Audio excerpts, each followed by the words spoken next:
एक बार की बात है, रायपुर नामक गांव में एक परिवार रहता था। उस परिवार में 3 सदस्य थे।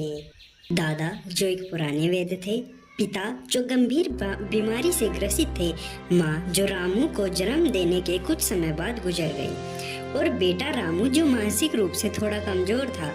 अब रामू केवल 6 साल का था। उसके पिता की बीमारी के कारण मृत्यु हो गई। अब रामू और उसके दादाजी ही रह गए। रामू अपनी मानसिक स्थिति खराब होने के कारण स्कूल नहीं जा पाता था, जिसके कारण गांव के लोग उसका मजाक उड़ाते थे। देखो रामू कितना पागल है, स्कूल भी नहीं जाता, बड़े हंसते हुए। लेकिन रामू ने अपने दादाजी से जड़ी बूटियां और औषधीय पौधों के बारे में बहुत कुछ सीखा था। गांव वालों के तंग करने के कारण रामू और उसके दादा ने गांव से थोड़ा दूर जंगल के पास एक झोपड़ी में रहने का फैसला किया। हम यहाँ शांति से रहेंगे। अब जब रामू 18 वर्ष का हुआ तब उसके दादा की उम्र के कारण मृत्यु हो गई। अब रामू अकेला रह गया और गांव में नहीं गया, क्योंकि उसे डर था कि लोग फिर उसका मजाक उड़ाएंगे। कुछ समय बाद गांव में एक भयंकर महामारी फैली। कई लोग बीमार पड़े और कुछ से लोग गांव छोड़कर चले गए। गांव के सरपंच ने डॉक्टरों को बुलाने का निश्चय किया।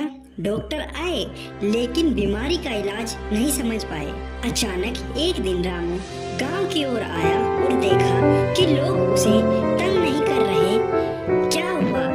तब उसने गांव वालों से सुना कि महामारी गांव में फैल गई है। रामू ने समझा यह बहुत गंभीर बीमारी है, मुझे कुछ करना होगा।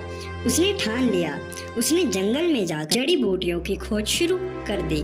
बहुत मेहनत करने के बाद उसने उन जड़ी बूटियों और पौधों को पाया जो महामारी के इलाज में मदद कर सकती थी। रामू को जड़ी बूटियों से औषधि बनाने में कुछ हफ्तों का समय लगा, अतः उसने औषधि बना ली। उसे डर था कि लोग उसकी बात नहीं मानेंगे, क्या लोग मुझे स्वीकार करेंगे? रामू ने अपने दिल में सोचा, लेकिन उसने बिना किसी हिचकिचाहट के गांव में जड़ी बूटियां बांटने का फैसला किया। ये जड़ी बूटियां लो, इससे तुम्हारी बीमारी ठीक हो जाएगी।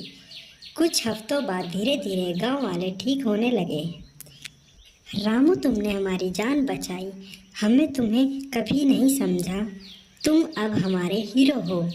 गांव वाले उसकी सराहना करने लगे। हमने तुम्हारे बारे में गलत सोचा, तुमने हमें सिखाया कि ज्ञान केवल स्कूल से नहीं मिलता। इस तरह रामू ने अपनी मेहनत और ज्ञान से न केवल अपनी पहचान बनाई, बल्कि गांव वालों के दिल पर भी एक विशेष स्थान बनाया।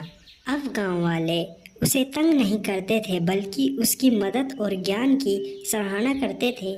मैंने कभी सोचा नहीं था कि लोग मुझे ऐसे स्वीकार करेंगे, रामू ने मुस्कुराते हुए कहा। और इस पर रामू ने अपनी मेहनत और जड़ी बूटियों के जरिए गांव में एक नई किसान खेतों में काम करने के लिए दोबारा चले गए।